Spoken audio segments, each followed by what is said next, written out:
5, 4, 3, 2, 1. Absolute Comics, welcome. My name is Benny and that is Sal. And tonight on the Royal Rumble, we're going to be talking about a lot of sad news in the world of comic books. We're then going to be talking about how the Doctor Strange 2 writer explains the other option that isn't in the movie for Scarlet Witch. We're going to be talking about the whole Tom Cruise fiasco. We're going to be talking about Guardians of the Galaxy 3 and what is going on with Miss Marvel. No comic book reviews this week because I haven't read any because I'm on my way to New York. But don't worry, Sal also didn't read anything this week, so we got no comics to talk about. This is Absolute Comics, and it's brought to you by G Fuel. Use the code COMICS at checkout to get yourself a 10% off of your order at G Fuel. Thank you so much for watching. That's our new intro. That took so much energy out of me. Yeah, like I'm not doing that. Oh. Did you guys like that? How about that intro from now on? Do you like that intro? No. You're like, don't make it do it. I don't want to do that anymore. It was hard. I will say I did read some free comic books. I read that the Dark Crisis Prelude and the Spider-Man Venom free comic book. I keep wanting to read the Spider-Man Venom. That one I am going to read ahead of time, but I don't think Dan's bought it yet because I haven't seen it on the list here. And I always feel weird buying stuff, which is weird because I own the company, but right? I do feel weird buying stuff because Dan's kind of in charge of that. But yeah, they're cool. Like they did a nice job. Like the Spider-Man one was a good preview. It was ridiculous. I'm sure you saw the last page reveal, and I was like, oh my god. No, what is it? What is it? Chasm. I'm actually asking you. It's Chasm and Madeline Pryor. Oh, I heard about that. I didn't see it though. Yeah. And it was like really cute. Where it was like, she's like, I think we have a lot in common. And I'm like, yeah, you do. You're both a pair of clones. All right. It's fun. They're gonna crash the Hellfire Gala. Also, so is Moira X when she takes over Mary Jane's body or something. I don't know. Well, we'll find out. I got to read that then, I guess. It's a quick read, by the way. Okay. Well, I mean, most comics nowadays are. It's all about the art, which is why I like them. Yeah. Actually, the Mary Jane one. But speaking of art, since we don't have that much to talk about, we're going to get through our sadder news of the day. Let's do it. Artist George Perez has passed away at age 67.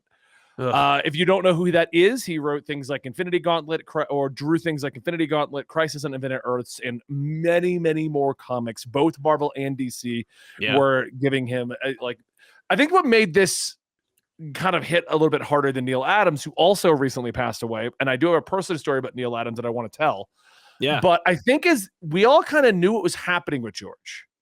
Yeah. Because he's been in a hospice and he's been dealing with the cancer. So this isn't like Neil Adams passed away suddenly, while George Perez has been kind of in the news frequently as they try to give him recognition for a lot of his works up until his last days to try to make them very enjoyable. That's right. I mean, what do you think about this whole thing? I mean, it's a real tragedy. It's always incredibly sad when someone's struck down, I think, prematurely. I know that Neil Adams passed away at the age of 80, and it was like people were still like, he's a young guy. And the fact is, like Benny will explain, Neil Adams was a very vibrant person who up until his passing was incredibly lithe and just personable, still had his faculties, and it was very sudden. And George Perez is such a powerfully positive figure in the comic book industry. Like, dude, always, anyone who's met him has a lovely story to tell about what a friendly, affable guy he was. Not only was he also an incredible powerhouse when it came to his art, but also just an incredibly wonderful ambassador to the field. Loved the world, loved the industry, and had some strong opinions about comics, but all from a place of like love. And you read there's some terrific interviews with him, and he wrote a journal, which I hope is published or at least released in some way, for his time working on the JLA Avengers crossover. And you could just, and he, same with War of the Gods back in the 80s. It was just like, or early 90s. He's like, this is really frustrating. Like he's just him railing against the system that's just not letting him do what he wants to do, which is tell good comics. So it is tragic when we lose a terrific ambassador to the field, and especially someone or someones who are incredibly talented. Neil Adams and George Perez both contributed in not insurmountable ways. Um, where like you look at a George Perez piece and you're like, oh man, not only is it awesome, but I also immediately recognize it and it informs generations of artists. And Neil Adams, the same exact thing. Like two powerhouses in the world of comic book art. Neil Adams also worked tirelessly towards creators' rights, trying to give his fellow peers a better opportunity to live and work.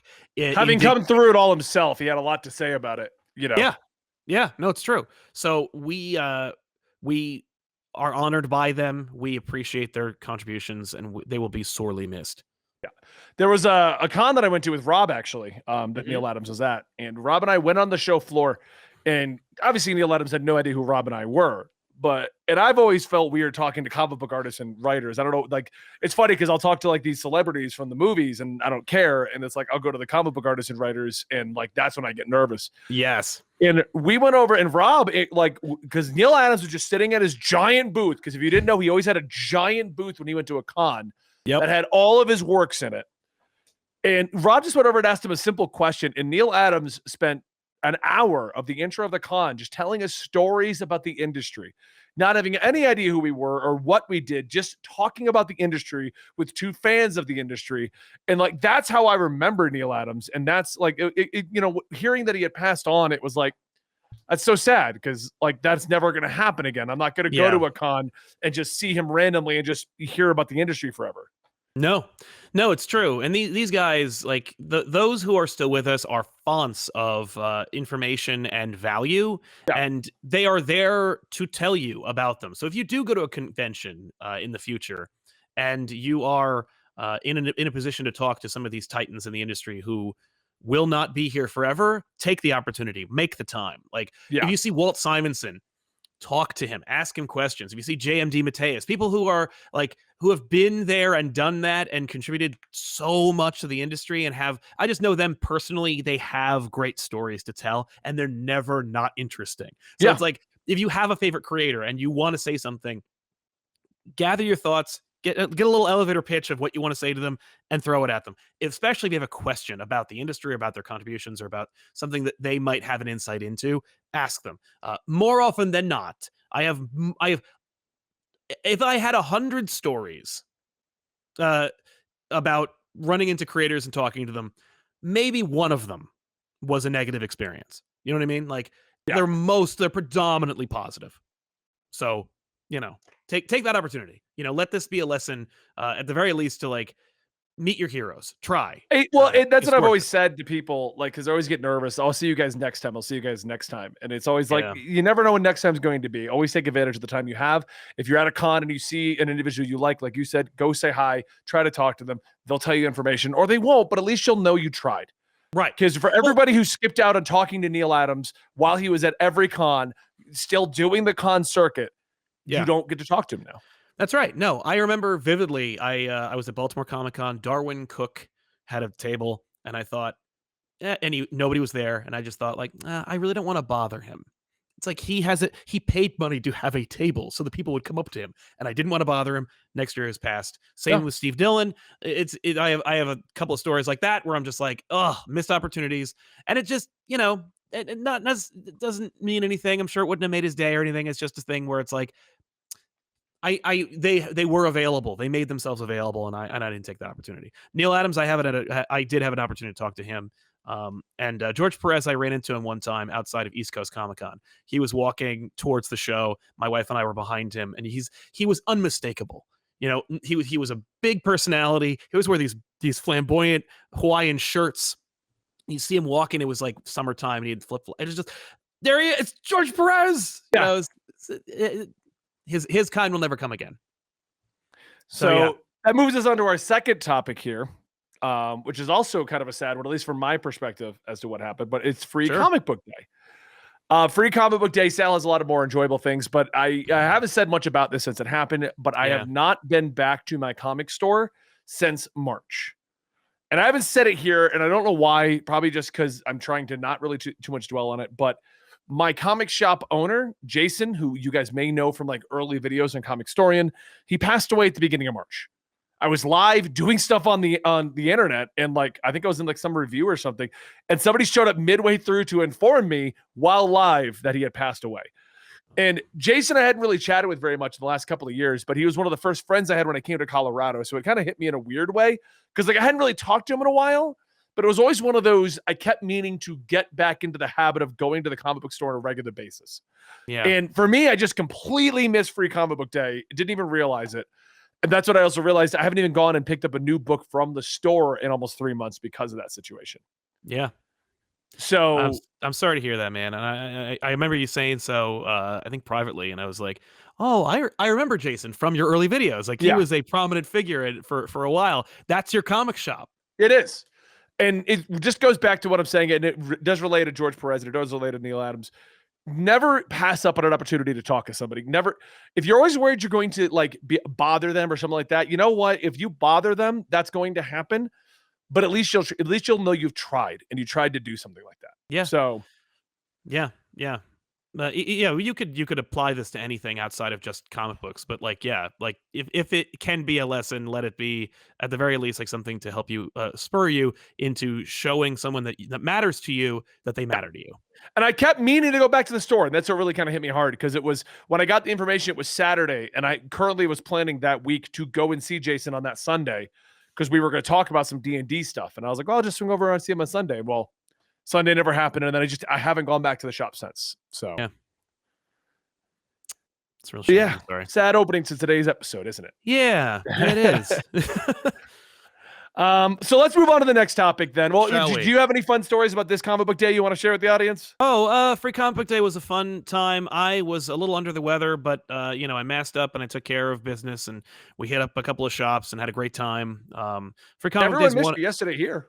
I know. I'm really sorry. Yeah, no, that was Saturday. But yes, I was Saturday I was like, oh, I think I'm okay, and then Sunday I was on my ass, and then I just licked my wounds until. Well, I'm still sick, but but it isn't. You woke up yesterday and couldn't show up. Yeah, I was wrecked. But and you might be able to hear it in my voice and in my my nose.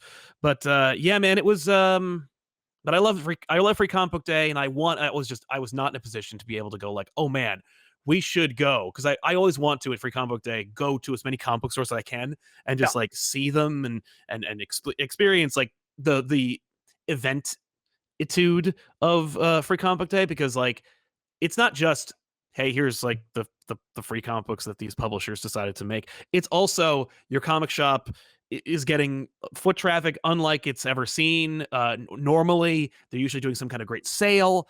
If you haven't done it, I highly recommend it. It's so worth it, especially because, like, if you're looking for something or if you want to get something at a discount, like your comic shop rarely is going to provide one, so you should definitely take it up on Free Comic Book Day. Plus, it's an opportunity to try out other stores and see like what they have, and because that was one of those things. I don't remember if it was. I don't think it was Free Comic Book Day, but my wife and I did like a comic crawl where we hit up like 6 or 7 comic book stores in the area, and we learned a lot of stuff about a lot of different new stores that like we're still talking about today. It's dope. So yeah, take it up, try it out. I would definitely recommend it, and a lot of the stores still have those free comics still there, so you can definitely go check them out. That's true. The good ones like Spider-Man Venom are probably gone, and I was just looking while you're telling your story. It's not on Comicsology. That's how I have not read it. It'll probably drop tomorrow because Comicsology is always like late on the Free Comic Book Day stuff. Yes, so which is probably a good idea. Well, the whole idea is to get you at a store, not download it immediately and then know it and go read it. So yeah. But yeah, Free Comic Book Day passed, and that's the situation with that. So let's move on to more newsworthy kind of stuff. Well, not that sounded wrong, but you know what I mean. You know what I mean? Yeah, more news oriented stuff, more stuff that's happening in the world of what you were here to watch. Dark Crisis #0 updates the multiverse origin, stating that all of the crises tie back to the Great Darkness, and that 2008's final crisis was the turning point for the Great Darkness, serving as the event that made the Darkness realize that superheroes were its true enemy. Yep. So it's just tying it all back together. I'm not against this because, like, I didn't realize 2008's final crisis, and then they did 2011's New 52. Like, they didn't even wait They did a Crisis and then did like barely anything and then Crisis. Yeah, well, Flashpoint was never meant to be a crisis. You can tell from not just the fact that like it comes out of nowhere, but also the fact that like Flashpoint sold really bad when it first came out. Yeah. Oh, yeah. No one liked Flashpoint when it first came out. It's now revered and looked at as a popular thing, but Yeah, it was never really like a huge deal. Oh my no, God, and DC Flashpoint. didn't treat DC only treated it like that mostly because like Jeff Johns was in charge and like he was able to push it a lot harder. Yeah. But yeah, man, Is it weird I'm that down. I just want Jeff Johns and Jim Lee back in charge? I mean, Jim Lee is in charge. Yeah, Like, but, he's still but there. without Jeff Johns like kept everything in line. I love it, hate it, disagree, agree, believe the rumors, don't believe the rumors. It's all rumors and we don't know what happened. At the end of the day, when Jeff Johns was in charge of DC, it was at least having a direction. Right. There was a coherent direction. It was him and who was the other gentleman that got a blame for everything and hated Nightwing? Dan DiDio. The two of them made sure DC didn't feel all over the place like it does right now. Yes, absolutely. Well, like, here's the thing. Yes, you're absolutely right. Right now, DC seems directionless. Or at least over the last 2 years, DC has seemed directionless. I would say that DC is right now allowing itself to appear directionless, despite the fact that, like, you had Infinite Frontier go into Justice League Incarnate, go into Justice League 75, goes into Dark Crisis. Like, there is a direction if you are willing to accept it or look at it. It's just that not everything is tied in. We had yet another unsellable Wonder Woman event that nobody freaking bought. Trial of the Amazons came and went. Here's what irritates there it me. is. That didn't sell. And now we're going to get more people being like, but where's all the Wonder Woman comics and the Wonder Woman events? And where it is you didn't buy it. Yeah. Where it is you didn't watch videos on it. Where it is like, no, you did not interact with it on any level. And that's why they don't make them. Yeah. No, the Wonder Woman doesn't sell for a number of reasons. And it isn't because like she doesn't have enough events. It's because that marketing isn't behind it and the audience is either uninterested or unaware of it. I don't know which is which because every time that you say out loud like, hey, I don't think Wonder Woman sells, people come out of the woodwork. People who don't read comic books, never buy them, come out of the woodwork to go like, hey, well, what are you talking about? Wonder Woman's was one of the most iconic female superheroes of all time. It's like, yeah, she is. Yeah. And her book don't sell. The book doesn't sell. If it doesn't say Batman on it, it doesn't sell. Like, I don't get why people don't get that. This isn't a situation of there's so much hate for Wonder Woman because nobody wants a female-led superhero. No, you're not buying it. Yeah. And to be fair, DC ain't selling it neither. Like the problem is DC is their marketing is tone deaf and like it refuses to push things that either aren't Batman or they just don't know. Like when you hear about like Black Label, like there are a ton of Black Label books that keep coming out and you never hear about half of them, because on one hand they're resting on their laurels because most of them are Batman books and they're just like, well, Batman will sell, that'll be fine. And on the other hand, it's like, I don't know. I don't think that like I have a personal stake in it where I'm like, I don't think they even care anymore. Cause like Snyder kind of like spearheaded the Black label. And now that he's not really there, no one's there to push it. Yep. And Jeff Johns, like him or leave him, when he was at DC and he was like COO, I think, or CCO, Chief Creative Officer. Like when he was there, he was like, this is the direction. Here's what we're doing. And then dictated the line. Whereas right now, there's nobody at the managerial level at DC that's like, here's what the direction is. Like poor Josh Williamson, dude's like, I've been laying the groundwork here. But it's like, at the end of the day, what does he do? He writes the stories. All he can do is write the books. Yeah. But like you could tell DC's just like, hey, could you tell people to buy the book you're writing? And I can imagine him just being like, could you sell them, please? Well, like my job is to write it. I'm being paid to write, man, not to like sell your books for you. Well, and that's the worst part about what's happening right now is like, so a lot of people in our comments are even saying they didn't even know the Wonder Woman event happened. And I'll admit, I didn't see any promotion for it. And to make it even more obvious, so yes, I go through periods where I don't read comics for a week or two at a time because I'm saving up for a trip. I read like 40 books on that trip to LA. Yeah. And I didn't see Wonder Woman promoted once in them. No. Unless it was the back page, because that's the only one I won't read because I'm flipping through them. Yeah. Like, and the only promotion I just saw in there was them promoting the Batman Beyond White Knight stuff. Right. That's all I Right. saw promoted in the DC books. Yeah, which like they don't need. Like you don't need to promote the White Knight's book because Yeah. it's already a big seller. Like the last two sold great and it's Batman. You're good. I don't know, man. It's ridiculous. And Like, I here's the think thing. I just looked at my thing of them buying stuff, and they just bought another issue of Batgirls. I keep forgetting Batgirls exists. I don't, but like Batgirls is not a book for me. Like it is marketed for somebody else, and I appreciate it? Yeah, I think it's very stylized, very distinct. It's for an audience that isn't me, but I recognize I'm like this is actually like this is well made. This is a well made book. I'm not the target audience, but I do appreciate that it exists. And I read the first 2 issues. I was like, yeah, okay, that's not for me. But I'm not going to be like, boo. But also, it has Bat in the title. So, like, I think for them, they're like, well, it's part of the whole, like, Katamari ball that is marketing for Batman, which is just let Batman roll and he'll sell, you know? Right. Which, unfortunately, is not it's not a publishing initiative. Like, you can't just say, oh, well, I'll publish 19 Batman books out of 30 books and we'll be fine. Like, you won't be fine, and it doesn't work, and it's diminishing returns. Like you can't just become Batman comics, even though of course DC Comics is Detective Comics.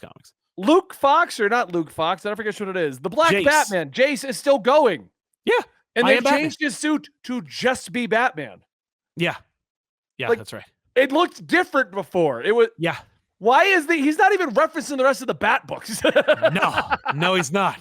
But it's still going. Yep, because it's Batman. Now, I don't know what the sales are on that thing, and to be honest, like, you know, it'd be hard to really parse, but I imagine it's probably okay. Probably better than Aquaman. But yeah, DC's marketing is just... Why did they just change it to a regular Batman suit? I don't know. I mean, my guess would be that it's probably... If I had to guess, it's because the creative team behind it was like, we want him to look like real Batman. Like, we want to have him take over a Batman suit. Like, because I can't... Unless somebody upstairs is like, make him wear the regular Batman suit. I mean, I don't know. I do know that his other one was not even that far different from the regular Batman suit. No, it wasn't too different. It was just but it was distinct enough to be like, that is that Batman. Yeah. Now it just looks like Batman, but he's black. Like, yeah, it doesn't have any difference anymore. No. Yeah, that's right. I saw it in a promotional thing for Dark Crisis, where I was like, that's just Jace in a regular Batman suit. Yeah, he's just in the regular suit now.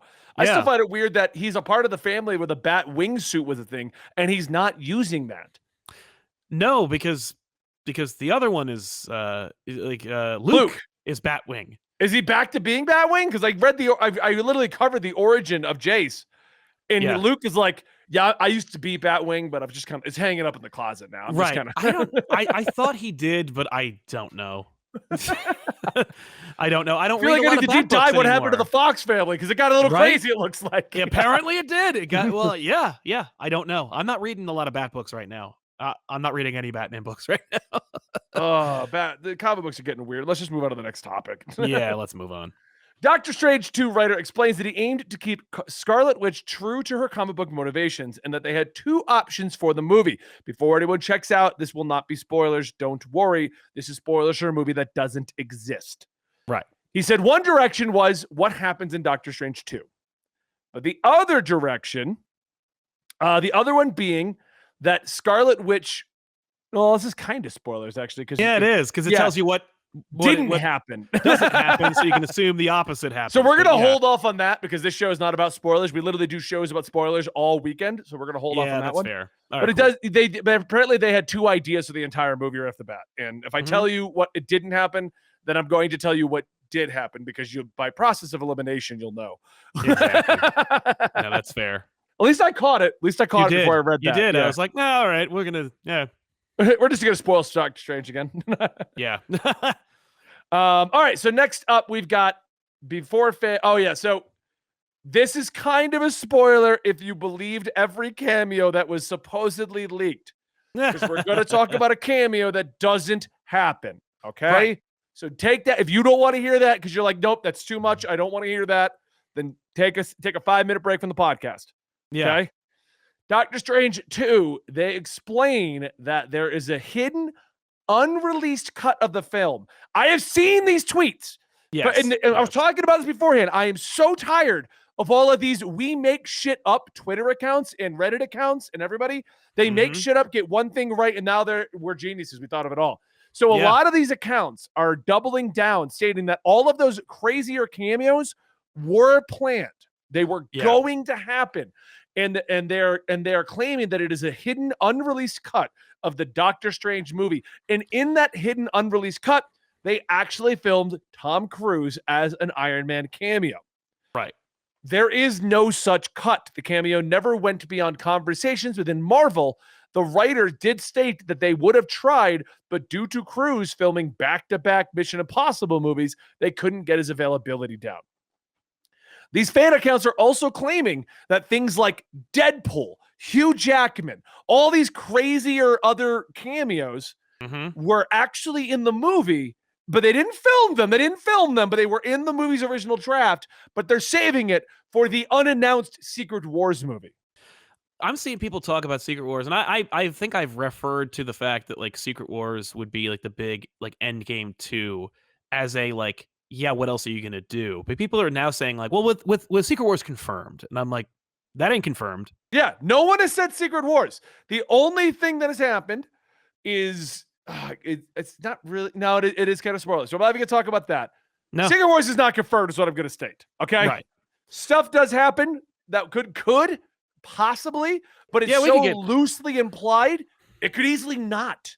Yes, that's right. That's right. I wouldn't be very surprised if they didn't do it. But I feel like the problem here is with these accounts is they all got their rocks off and their hype up off of Spider-Man No Way Home because Sony at no point confirmed any of those cameos. So they were able to keep stating that these were happening, and everyone's like, oh my God, they got it all right. Well, with Doctor Strange, there wasn't any real leaks up until like a week before. We didn't have any real leaks. Everyone was speculating all the way up until a week before. And that speculation list got massive with things like Tom Cruise, Hugh Jackman. And then when the movie finally came out, and I'm not going to spoil it here, but you probably have seen all the cameos. We didn't get anywhere near the 30 they thought was going to happen. No. Well, and you know what's really frustrating about it is because, and it's the problem that I think we all heard, like that some of us suspected, which was, you know, people were hyped about this being like a cameo fest because nobody was really that hyped about Doctor Strange. Yeah.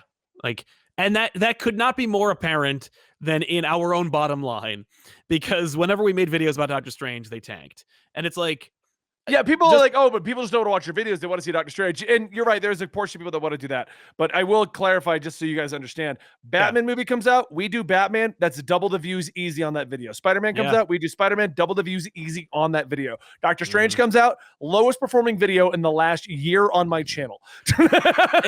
Like, explain that. It's just, and I don't know what it is, because even, like, here's the thing. Even by accident, it should do well. Like, yeah. Just from the perspective of people are searching for Doctor Strange to even look up movie times, it should do well. Yeah. Or well enough to like it, but this is more like a dearth. Like, I don't know. It was insane. I was like, this is really weird. While we're here, I'm going to look up my local theater. I'm going to see how many tickets to Doctor Strange I can get tonight if I was curious, if I wanted to go see it. Good idea. 7 o'clock tonight, reserved seating. So you have to book these. Yeah. Half the theater's open. Of course. It's still half full, but half the theater is open. Yeah, I mean, what is it? Tuesday? So, I mean, on one hand, it's like it's during the week, but yeah, let me tell you something. My theater was, I think we had 20 people on opening weekend. Yeah. Oh, ours is packed. Yeah. We went at 5:30, but like still, you know, weird. The box office that's true. We could just look at the box office. Oh yeah, I think it did really well. Doesn't change the hype levels though, because and that's what's so weird. And I think it's because people were excited about the well, cameos. Here's the thing. You say it did well in the box office. Even Eternals, which is the divisive, no one watched it supposedly movie, right? did like 800,000 or something stupid. Yeah, no, it did. Yeah, Eternals. I think I don't remember if I haven't looked. If it if they've says made its money back. MCU, it will by default do a certain amount, but that Yeah. doesn't translate into a lot of hype after the movie. Yeah, that's true. Where did it end? It ended domestic opening is the 11th place all time, putting it right behind Age of Ultron and Incredibles. Why December's No Way Home was 260 million. Avengers: Infinity War 257 million on the opening weekend. Is 28% behind both of those. Hmm. It is the 7th biggest opening. So Okay. why isn't it more hyped up and keep going? I don't know, and I think it's just because people were excited about the cameos and the surprises, and because they weren't there, people got like, I don't know. Maybe. And it did 38% better than Batman. Now, Batman ended at the end of all of it with a good amount, but it looks like Doctor Strange is on path to do much better. Doctor Strange what did had Eternals do at the end of it? Because I like to use that as a litmus test, because a lot of people say that Eternals is one of the worst MCU movies ever. This is the first bomb. Yeah. But it's not. And that's total box office earned on the Eternals was 402 million. Yep. So that's a bad MCU movie, and that's still double the budget. Yes. Eternals did not do very well because you have to double the budget in order to assume like that's how much. Well, the funny thing with Eternals is everyone likes to say like 400 million is not bad, but let me tell you about a different, like a normal movie that like just a not superhero movie. Right, a movie that costs like 10 million. Yeah, that's what I'm saying. You know? Yeah, no, Eternals cost $200 million. Well, my point is $400 million is not great. Yeah, $400 million is still a good, like, I guarantee we're probably going to get Eternals 2 or something involving the Eternals elsewhere. I heard we were supposed to get the Eternals in Moon Knight, and they wouldn't even bother to put them there. I would be, well, I will say that suppose this entire phase, according to Feige, in an interview, was to test the waters of all the different concepts. I mean, like, they did test them all right. You know, I would like to see, that's the thing now, thanks to streaming and Disney Plus, we'll have no idea how Moon Knight did. Yeah. The only thing we'll know is whether people are talking about it or not, or whether he shows up anywhere. I want to clarify, we're not saying Doctor Strange bombed in any way, shape, or form. No, it made $400 million. Yeah. Like, Doctor Strange made, in its opening weekend globally, what Eternals made entirely. What we're saying is it's weird because it doesn't feel the same as like Endgame or even Spider-Man. Spider-Man people were ranting and raving about for days. The only thing my Twitter is blowing up about in all my feeds is just the cameos. Yeah, that's it. That's it. And well, there's a good reason for that. But yeah, it's Uncharted did 400 million. I was actually curious about that. Yeah. How much did Uncharted cost though? 120 million. Okay, so that's not so bad. Yeah, we'll definitely be getting an Uncharted 2, I can tell you that. Sony's like, we got a video game movie that worked. We got a Sonic, you guys. We got a Sonic. Sonic. Yeah, Sonic did fine. What's Sonic do? Now we're doing like a box office. Yeah. How did Sonic 2 do? I assume well. Sonic is 349 million total.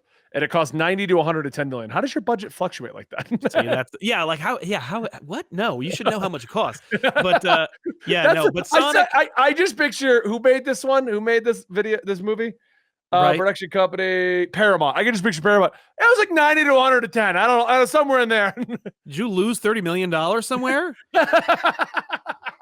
But no, I mean, like Sonic. Listen, like that movie shouldn't cost much at all because it's just James Marsden and his family, like his wife and whatever, like being confused most of the time, and then Sonic the Hedgehog doing Sonic the Hedgehog stuff.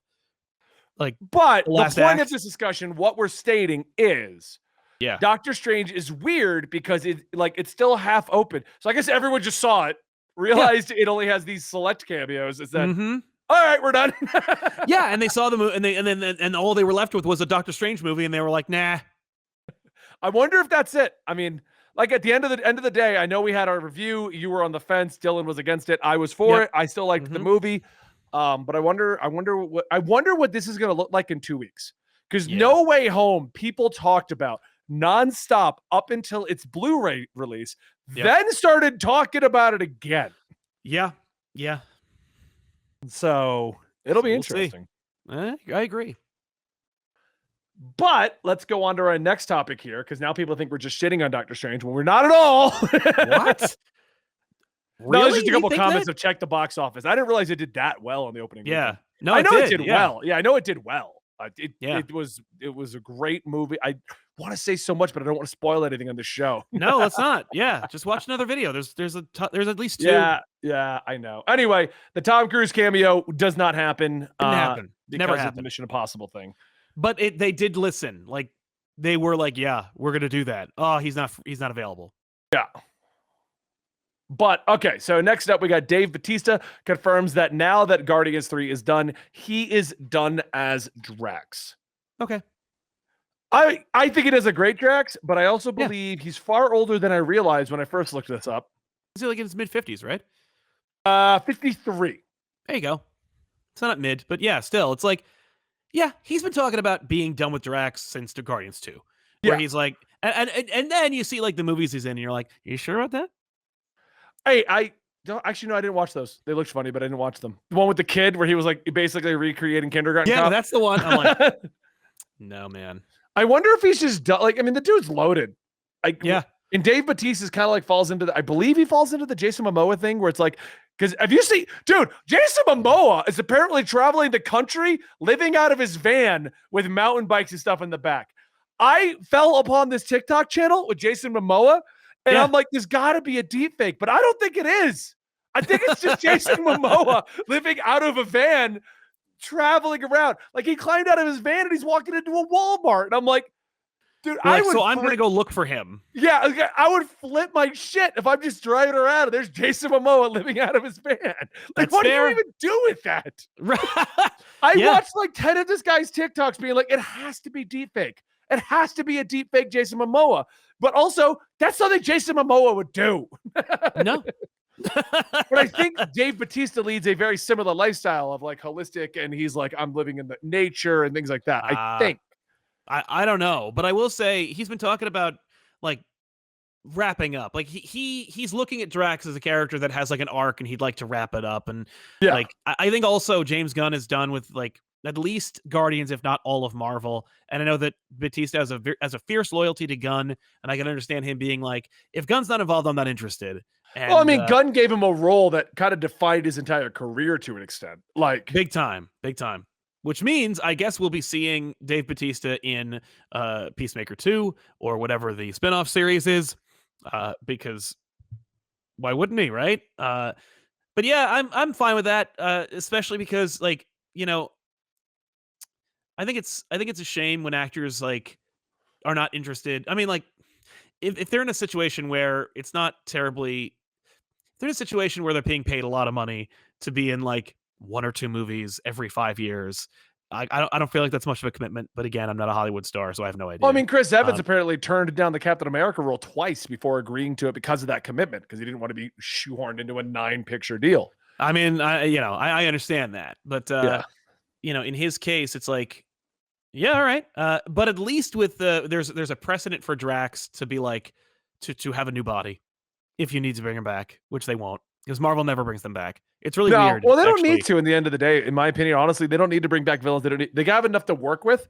Maybe 30 years down the road, we'll have the return so they can do new stories of these people. But yeah, I mean, like you're absolutely right. The fact and is, the Guardians team, because according to Gunn, this is going to be the darkest Guardians team we've ever seen. It's going to be true to the characters, and it's going to be like a true Guardian story.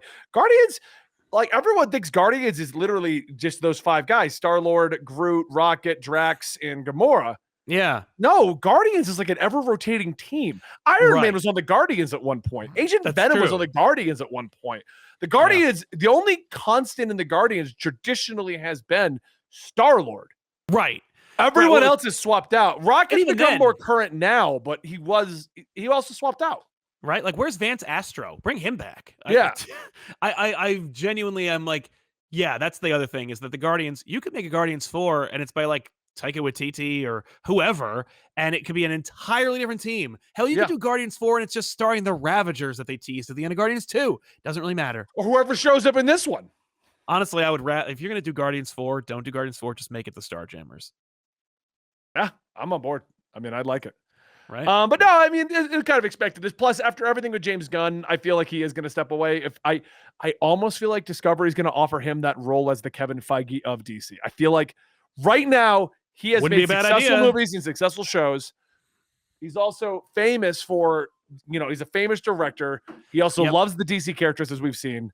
Yep. My only complaint is if James Gunn gets in charge of the DCEU, we'll never see the Justice League, but we'll see characters like Peacemaker that we've never heard of show up. Well, here's the thing. As long as he's like, because Feige doesn't direct these movies. So if Gunn was in a position of like authority where he just picked talent, I trust his judgment when it comes to picking talent. So, do that. Yeah. That'd be fine. But, and especially, I would, it's like when DiDio was in charge of DC and he was like, and permit me an opportunity to write the Metal Men. No one argued. No one was like, damn it, because of DiDio, I never get to do my Metal Men story. It was just for no reason. The reason was DiDio liked the Metal Men. There was also a Metal Men book that was going on, a book that like nobody bought. And it's like, it was only existed because the guy in charge wanted it. And, if James Gunn, it would be the same thing as if Feige was a big old fan of like, now I'm trying to think of like a bottom feeding nobody who cares about this character. Like if Feige was a huge Sleepwalker fan, I know people are going to be like, Sleepwalker, so I like that character. But like Sleepwalker, and it's like, okay, so every once in a while Sleepwalker shows up or he gets like a show. And it's like only because Feige really wants to direct that character. Like no one would complain because who cares? But this is, but Gunn makes good movies, so I'm fine with that. Yeah, I'd be on board with it. I know a lot of people are against it, but I do agree. Just like I want to see Jeff Johns back in charge of the comics, we have some kind of a direction. Even if you want to keep making individual movies, I'm okay with that. Just have somebody who can kind of corral what's going on. Yeah. You need somebody. The fact that we have 3 Batman right now should be intentional, not what seemingly is accidental. Yeah. They don't care. That's what I mean. Like the fact that like that should be an intentional decision, not we can't get Pattinson to come back and Affleck's out right now, but we're not technically firing either of them. So let's just get Michael Keaton back. Like, no, what are you doing? Yeah, I don't know what that plan is. There is no plan. The reality is there's no plan. Why have you not signed people to 9-picture deals? Marvel's done it for 10 years, man. Yeah, it's not like you're a relatively new studio, Warner's. Just do that. And they're like, no, because they pay a lot of money with those 9-picture deals. Yeah, I don't know. It's weird. I hope Discovery fixes it. But anyway, back to our next topic here. Me too. This is the interesting thing. So first off, we were joking that Miss Marvel's not going to be out for like a year at this point. Mm-hmm. Turns out it comes out next month. What? Did you not know that? Did you not know it's coming out? No. The trailer that dropped, I watched it just in case we had to do a reaction for the channel. Yeah. It was only 30 seconds, and it ends with next month. What? Okay. That's going to be right on top of Obi-Wan. The release date for the Miss Marvel TV show is June 8th. Okay. Remember we thought it was going to be, the next one was going to be She-Hulk. Yeah. Nope. Miss Marvel. Okay. But apparently they've also changed her origins and her powers. Yeah, of course. Which we all kind of were like, are they going to just I never think to myself whenever they make an MCU project, so are they going to change their origin and powers? But with Ms. Marvel, we were like, so do you think they're going to change her origin and power? Like we were always talking about whether they were going to do that. And yeah, they're going to do that. They're going to do it. So how do you feel about it? I feel it's weird. I actually do feel like of all the superheroes, Miss Marvel is one of the few characters that literally opened up a world of comics to an entire different religion and culture. Yeah, that's right. It did, and it succeeded. It's like a good book. Yeah, and they're going to completely change it all. Yeah, they are. Why? I don't know. I mean, I on one hand, I kind of understand why. I mean, look at Ms. Marvel's origins. When did Ms. Marvel get invented? Oh, right around the time when there was that Fox Disney problem. So they were really pushing Inhumans. Right. And so they were, well, we really don't want to, we really don't want to do with that on that token. Maybe Inhumans have appeared already. So maybe that's not the reason. I feel like the reason is primarily because because stretching looks really bad. And they're like, we can't make it look good. I mean, maybe that's the reason, but I just find the whole situation very weird. It is weird. It's weird also, like I saw the trailer, not the recent one, but I saw another, and I was like, okay, it's a kid's show. I'm not going to watch the show. We're going to have to watch the show. You got to review it with me. No, we'll see about that. He's like, we just hired Hassan, and we'll see about if I have to watch it. Yeah, we'll see if I have to watch it. I mean, like it was like Cloak and Dagger, where I'm like, okay, it's like on Freeform. No, I'm not Right. gonna watch that. Like I did not it's watch for a different Smoking Dagger. demographic. I also didn't watch Runaways, although I hear Runaways is really good. I should watch I watched that the pilot actually like 2 days ago, and I was like, oh, okay, it's not it's for kids, but like one. it's meant to be for like teens, Right. but it was well made. I was like, oh, okay, that was the pilot, so I don't know, but that Ms. I Marvel remember looks seeing like it's pilot because don't they? Isn't it pretty much what turns into Riverdale? Like they go to the house with the people and they're like, "Oh, it's secretly we're I mean, all evil." that is Runaways. Like Yeah. to be fair, like that is straight up that was the Runaways, which is kind of weird how well it worked. But I was like, but Ms. Marvel looks like it looks like a Disney show. That's the thing. Ms. Marvel looks like a Disney show, and I'm like, I Well, don't I watch think it's Disney shows. intended to, because I mean, look, Moon Knight. At the end of the day, we're not the only ones that we're not entirely happy with it. There Right. is, it does have a divide. There is the people that are crazy about Moon Knight, and I'm at Yep. the end of it going, it was okay, not a great show. Maybe Yeah. this is Marvel's attempt at going, why don't we just make a Disney show? Right. Like, why haven't we for done kids. that yet? Yeah. Yeah. And I mean, I get making Ms. Marvel that character. Like, I would rather it be Ms. Marvel, a character who is like aimed towards like a YA audience than trying to force like Moon Knight into being a kids show. Right. Yeah. No, I agree with you on that one too. So, but I'm not hyped. It's like someone saying like, "Hey, did you hear the new Paw Patrol's coming out?" Like, I'm not hyped about Paw Patrol because Okay, I'm not that's a the little too demographic. young, Sal. I think Miss Right, but Marvel's still. I think Miss Marvel's going to be in the age bracket of like Star Wars Rebels. That's what I think it's going to. Okay. Okay. The Star Wars Rebels, regardless of how well they did some of the Ahsoka stuff and the Vader stuff, was still a kid show. When you have a whole episode with Ezra chasing down Chopper inside the town, I watched the show, Sal. I also watched Rebels, and I'm like, yeah, it is mostly for kids.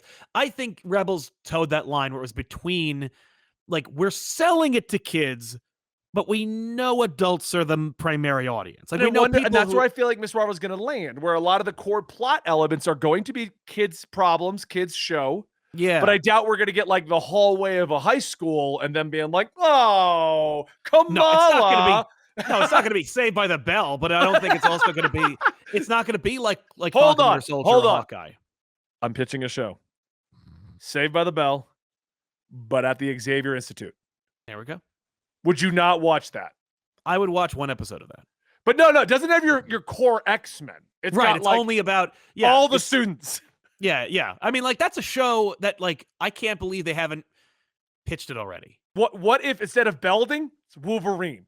The big go. teacher that they had, which is the original one, is Kitty Pryde. And those are your only two main people. Right. That's basically Deadpool, isn't it? I mean, like we keep two real X-Men and then the rest of them are bullshit. Come on. Would you not watch? Remove the laugh track. We're past laugh track. We're past laugh tracks at this point. But yeah, no, a sitcom in the Xavier Institute makes sense to me. It does. Yeah. Could you imagine just an irritated Wolverine? Oh, yeah. I see it in the comics. Zach, like, what is wrong with you? Yeah, that's Wolverine in the X-Men. I mean, yeah, no. Absolutely. I'm in. Jean Grey School, yeah. But yeah, you're all getting my vibes on this one. Yeah, no, that sells. I don't know why they haven't done more shows that are just more open-ended and just like if you're gonna experiment with things, experiment with things. I think that's my biggest complaint with Moon Knight. It didn't really experiment with as much as they claimed it was going to. No. Well, we'll see what happens with the Spider-Man cartoon show that's set in high school. That's true. They are testing that out. Right? But they're starting with Spider-Man. It's going to succeed no matter what. I don't know. That Ultimate Spider-Man show was not very good. But then again, people watch it.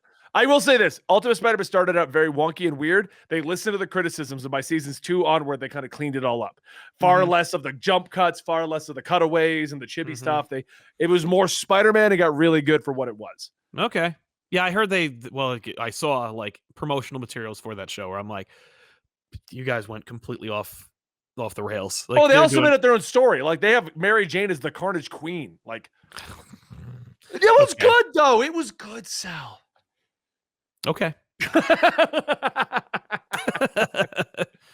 All right, guys. I think we're going to close out today's show. Once again, before everyone butchers us in the comments, we did not hate Doctor Strange. We were literally looking at where has the hype gone. But we have also been stating Batman. I stated the hype was weird. Like unless you're in that zeitgeist, it's weird. And I feel like that's true. Because the only thing I see on Doctor Strange right now is just the cameos. Everyone's stealing the cameos, putting them up on everything, and just talking. No one is talking about Doctor Strange. No one's like, wow, about a 10-minute segment of the movie. No, I haven't heard much, if any, like talk, hype, speculation about what Doctor Strange is going to do next. The post-credit scene that indicated a bigger universe. Like I didn't see much of anything talking about that. Now that being said, I'm not looking for it. But the whole point of hype is that like you see it when you're You not can't looking get for away it. from it. I mean, that was our Yeah. entire discussion before, where it was like without even looking for it, the cameos are spoiled for everyone. They were all over YouTube, they were all over Twitter, they were all over TikTok. Yes. So Yeah. No. I'm seeing people who are their brand is positivity speak negatively about Doctor Strange. yeah. So all right, well, that's today's episode of Absolute Comics. Make sure you join us next week right here at twitch.tv/Comicstorian, where every Tuesday and Thursday, and now every Monday and Friday. So Monday, Tuesday, Thursday, Friday, we do something featuring something. Monday and Friday are a little all over the place, but we have set shows on Tuesdays and Thursdays. 4 days a week. Yeah, we are literally live 4 days a week. Sal and I were talking yesterday because I'm going to New York, and he's going to meet up with me and Huey on one night. And you acted like you wanted to hang out more, but I also know it's like an hour drive to come and see where we're going to land. And I literally said to Sal, I see you 2 to 4 times a week. This isn't us catching up. We're just going to be in person for a day. Like, you don't have to worry about making me happy. I'm fine. So, but yes, we go live all the time. Make sure you check out Comicstorian and Comic Pop. Those are our main channels. Check out Absolutely Marvel and DC. Please, please, please check out my newest brand. That's right, Benny has started another one. Ben and Friends. If you search Ben and Friends /Comicstorian Plays, you will find the channel. It's my new gaming channel. I film myself and my buddies playing video games, and then I narrate the narrative of what we are trying to do. I have a lot of fun. I'm narrating everything. And we are bringing back PlayStation and Steam Gamers. It is being redubbed as the mobile channel because Houston and I talk about mobile games all the time. We were doing it on that channel. Now we're just going to make that the mobile arm because I know you can't really blend your AAA titles with the mobile titles. It doesn't work that well. Like, look at Nightbot. Nightbot's just going crazy there. Anyway, guys, thank you guys so much. We'll see you next week right here at Absolute Comics.